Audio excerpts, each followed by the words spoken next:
കരകൗശലങ്ങളിൽ വളരെ സാമർഥ്യമുണ്ടായിരുന്ന ഒരു ബാലകൻ്റെ കഥ ഞാൻ പണ്ട് കേട്ടിട്ടുണ്ട്.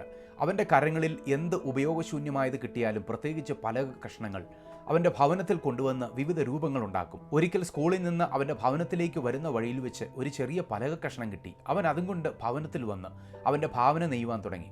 അവൻ ആ പലക വീണ്ടും ചെറിയ ചെറിയ കഷ്ണങ്ങളായി വിവിധ ആകൃതികളിൽ മുറിച്ച് അതൊരു ചെറിയ മനോഹരമായിട്ടുള്ള ഒരു പടകാക്കി അവൻ തീർത്തു. ഒരു നല്ല വള്ളം. അവൻ്റെ മനസ്സിന് വളരെ സന്തോഷം നൽകുന്ന ഒരു വള്ളമായിരുന്നു അത്. അവൻ അത് വളരെ അഭിമാനത്തോടുകൂടി അവൻ്റെ മാതാപിതാക്കളെയും കൂട്ടുകാരെയും ഒക്കെ കാണിച്ച് അവൻ സന്തോഷത്തോടുകൂടി ജീവിക്കുകയാണ്. എല്ലാ ദിവസവും സ്കൂളിൽ പോയതിനു ശേഷം വീട്ടിൽ വന്ന് ആദ്യം എടുക്കുന്നത് ഈ പടകാണ്. ഈ പടകുമായി അവൻ്റെ വീടിനടുത്തുള്ള ഒരു ചെറിയ തടാകത്തിലേക്ക് ഓടും. ആ തടാകത്തിൽ ഒരു ചെറിയ ചരടിൽ ഈ പടക് കെട്ടി അവൻ കളിച്ചുകൊണ്ടേയിരിക്കും. സൂര്യൻ അസ്തമിക്കാറാകുമ്പോൾ വീട്ടിൽ വരുമ്പോൾ അവൻ്റെ മനസ്സിന് വളരെ കുളിർമയാണ്, സന്തോഷമാണ്, എന്തെന്നില്ലാത്ത വളരെ അഭിമാനമാണ് അവനുള്ളത്. ഒരിക്കൽ അവൻ കളിച്ചുകൊണ്ടിരുന്നപ്പോൾ നിർഭാഗ്യമെന്ന് പറയട്ടെ, അവൻ്റെ കയ്യിൽ നിന്ന് ഈ പടക് വഴുതിപ്പോയി. ആ പടക് ആ തടാകത്തിൻ്റെ ചേറ്റിലേക്ക് ആണ്ടുപോയി. അവൻ ഒരിക്കലും തിരികെ കിട്ടാത്ത രീതിയിൽ ആ പടക് എന്നേക്കുമായി അവന് നഷ്ടപ്പെട്ടിരിക്കുന്നു. അവൻ്റെ ഹൃദയത്തിലുള്ള സന്തോഷവും സമാധാനവും ഒക്കെ പോയി. അവൻ എവിടെ പോയാലും ഈ പടകിനെക്കുറിച്ചാണ് ചിന്തിക്കുന്നത്. അവൻ്റെ മാതാപിതാക്കളോടും കൂട്ടുകാരോടും ടീച്ചർമാരോടൊക്കെ അവൻ്റെ ഈ വിഷമം പറഞ്ഞു. അവരെല്ലാവരും അവനെ വിവിധ രീതികളിൽ സമാധാനിപ്പിക്കുവാൻ നോക്കിയെങ്കിലും അവന് സമാധാനമുണ്ടായില്ല. അവൻ പല പല കളിപ്പാട്ടങ്ങളും ഇതിനു ശേഷം ഉണ്ടാക്കിയെങ്കിലും ആ നഷ്ടപ്പെട്ട ബോട്ടിനെ കുറിച്ചുള്ള ചിന്ത അവൻ്റെ മനസ്സിൽ എപ്പോഴും നിറഞ്ഞു നിന്നിരുന്നു. ഒരിക്കൽ അവൻ ടൗണിൽ കരകൗശലങ്ങൾ വിൽക്കുന്ന ഒരു കടയിൽ പോയി. ആ കടയിൽ കൂടെ അവൻ നടന്നപ്പോൾ ചെറുതും വലുതുമായ അനേക രൂപങ്ങൾ അവിടെ ഇരിക്കുന്നത് അവൻ്റെ ശ്രദ്ധയിൽപ്പെട്ടു. അവൻ എല്ലാ രൂപങ്ങളിലൂടെയും അവൻ്റെ കണ്ണോടിച്ചു. അവൻ പെട്ടെന്ന് ഒരു ബോട്ടിലേക്ക് നോക്കിയപ്പോൾ അവൻ്റെ കണ്ണ് അവിടെ ഒരു നിമിഷം നിന്നു.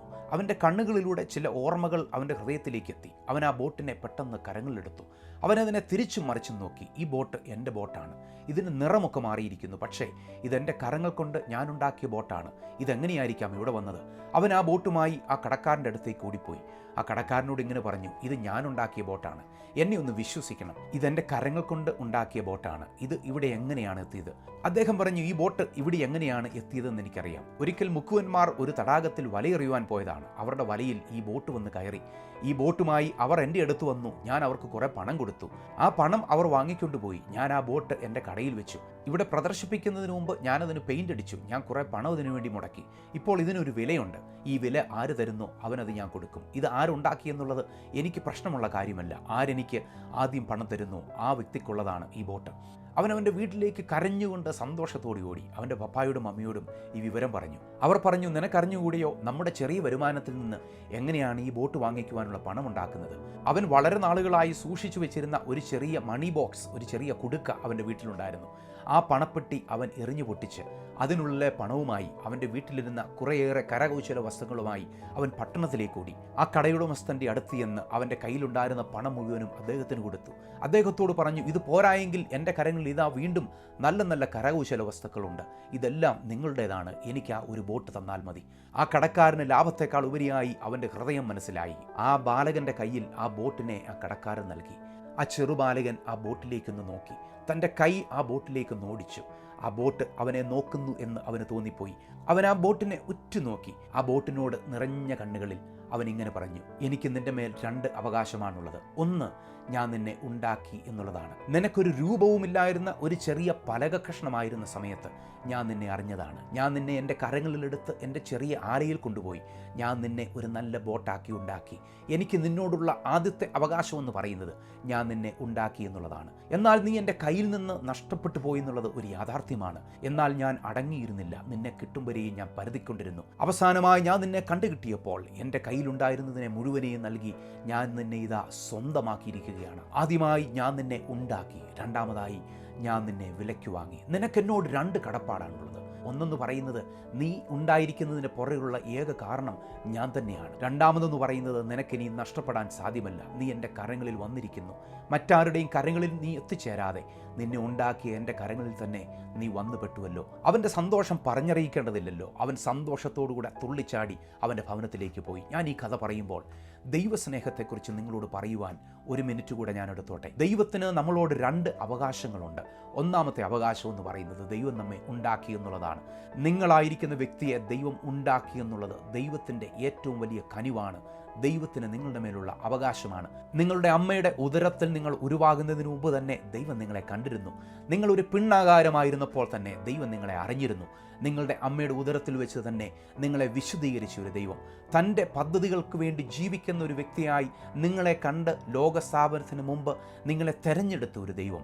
ആ ദൈവത്തിന് നിങ്ങളുടെ മേലുള്ള ആദ്യത്തെ അവകാശം എന്ന് പറയുന്നത് ദൈവം നിങ്ങളെ ഉണ്ടാക്കി എന്നുള്ളതാണ്. എന്നാൽ ഒരു സത്യമെന്ന് പറയുന്നത്, മനുഷ്യരായി ഈ ഭൂമിയിൽ പിറന്ന എല്ലാവരും ദൈവത്തിൻ്റെ സന്നിധിയിൽ നിന്ന് പാപം ചെയ്തവരായി ജീവിച്ചതുകൊണ്ട്, അനുസരണക്കേടിൽ ജീവിച്ചതുകൊണ്ട് അവർ ദൈവസന്നിധിയിൽ നിന്നും നഷ്ടപ്പെട്ടു പോയി എന്നുള്ളതാണ്. ദൈവത്തിൻ്റെ കൽപ്പനകളെ മറുതലിച്ചുകൊണ്ടുള്ള ജീവിതം, ദൈവത്തിൻ്റെ സന്നിധിയിൽ നിന്ന് മാറി ഒളിച്ച ജീവിതം, ചേറ്റിൽ കിടന്ന ജീവിതം, ജീവിതത്തിൽ സമാധാനമില്ലാത്ത അനുഭവം, നഷ്ടപ്പെട്ട അനുഭവം, ആർക്കും നിങ്ങളെ വീണ്ടെടുക്കുവാൻ സാധ്യമാകാത്ത രീതിയിൽ നിങ്ങൾ തന്നെ ചെളിയിൽ ആണ്ടുപോയ അനുഭവം, നിങ്ങൾക്ക് തന്നെ നിങ്ങളെ തന്നെ രക്ഷിക്കുവാൻ സാധ്യമാകാതിരുന്ന ആ സമയത്ത് ദൈവം നിങ്ങൾക്ക് വേണ്ടി രണ്ടാമത് ഒരു പ്രവൃത്തി കൂടെ ചെയ്തു.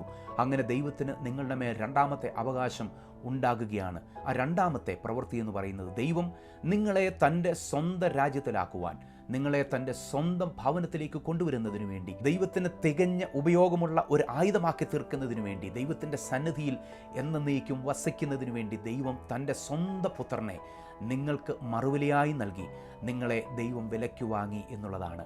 അങ്ങനെ രണ്ടാമതും ദൈവത്തിന് നിങ്ങളുടെ മേൽ ഒരു അവകാശം വന്നിരിക്കുകയാണ്. ഒരു പക്ഷേ എന്നെ കേൾക്കുന്ന സ്നേഹിത, നിങ്ങളുടെ ജീവിതത്തിലെല്ലാം ഉണ്ടായിരിക്കാം. എന്നാൽ ദൈവമില്ല എന്നുണ്ടെങ്കിൽ നിങ്ങൾ വഴുവഴുപ്പിലാണ്. ദൈവമില്ല എങ്കിൽ നിങ്ങൾ ചേറ്റിലാണ് കിടക്കുന്നത്. ദൈവമില്ല എങ്കിൽ നിങ്ങൾ നഷ്ടപ്പെട്ട വ്യക്തിയാണ്. നിങ്ങൾക്ക് തന്നെ നിങ്ങളെ ആ ചേറ്റിൽ നിന്ന് വീണ്ടെടുക്കുവാൻ സാധ്യമല്ല. നിങ്ങളെ തന്നെ നിങ്ങൾക്ക് വിലയ്ക്ക് വാങ്ങുവാൻ സാധ്യമല്ല. നിങ്ങളെ ആരെങ്കിലും രക്ഷിച്ചേ മതിയാവുകയുള്ളൂ.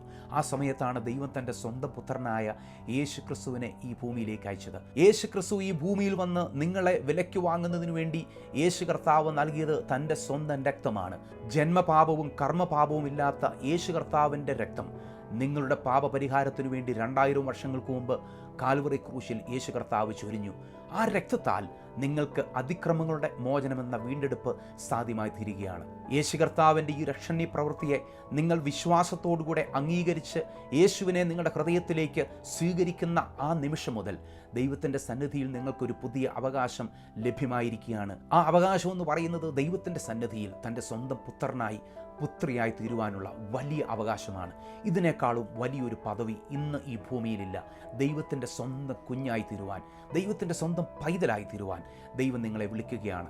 വിശുദ്ധ വേദപുസ്തകം ഇങ്ങനെ പറയുന്നു, യേശുവിനെ കർത്താവെന്ന് വായ്കൊണ്ട് ഏറ്റുപറയുകയും ദൈവം അവനെ മരിച്ചവരുടെ ഇടയിൽ നിന്ന് ഉയർപ്പിച്ചുവെന്ന് ഹൃദയം കൊണ്ട് വിശ്വസിക്കുകയും ചെയ്താൽ നിങ്ങൾ രക്ഷിക്കപ്പെടും. ഹൃദയം കൊണ്ട് നീതിക്കായി വിശ്വസിക്കുകയും വായ്കൊണ്ട് രക്ഷയ്ക്കായി ഏറ്റുപറയുകയും ചെയ്യുന്നു. ഈ ഭൂമിയിലെ ഏറ്റവും സമ്പന്നമായിട്ടുള്ള, ഏറ്റവും സൗകര്യമുള്ള മാതാപിതാക്കളുടെ ഭവനത്തിൽ നിങ്ങൾ പിറന്നു വീണ ഒരു വ്യക്തിയാണെങ്കിലും യേശു നിങ്ങളുടെ ജീവിതത്തിലില്ല എങ്കിൽ നിങ്ങൾ നഷ്ടപ്പെട്ട ഒരു വ്യക്തിയാണ്. എന്നാൽ യേശു നിങ്ങൾക്കുണ്ടെങ്കിൽ നിങ്ങൾക്ക് മറ്റൊന്നിൻ്റെയും ആവശ്യമില്ല. മറ്റൊന്നും നിങ്ങളുടെ കൂടെയില്ലെങ്കിലും, നിങ്ങൾക്ക് അവകാശമായി, നിങ്ങൾക്ക് സ്വത്തായി ഈ ഭൂമിയിലില്ലെങ്കിലും യേശു നിങ്ങൾക്കുണ്ടെങ്കിൽ നിങ്ങൾക്കെല്ലാം ആയിക്കഴിഞ്ഞു.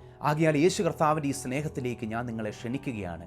നിങ്ങളുടെ ഹൃദയത്തെ തുറന്നു കൊടുത്ത് യേശു കർത്താവിന് നിങ്ങളുടെ ഹൃദയത്തെ കൈമാറുവാൻ സാധ്യമായി തീരുമോ? യേശു കർത്താവിനോട് പ്രാർത്ഥിക്കുവാൻ സാധ്യമായി തീരുമോ?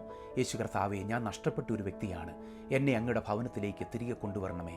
എന്നെ അങ്ങയുടെ രക്തത്താൽ വീണ്ടെടുത്തതിനായി സ്തോത്രം. അങ്ങയുടെ മകനായി, മകളാക്കി എന്നെ തീർക്കണമേ. ആമേൻ. നമ്മുടെ കർത്താവ് നമ്മളെ എല്ലാവരെയും അനുഗ്രഹിക്കുമാറാകട്ടെ.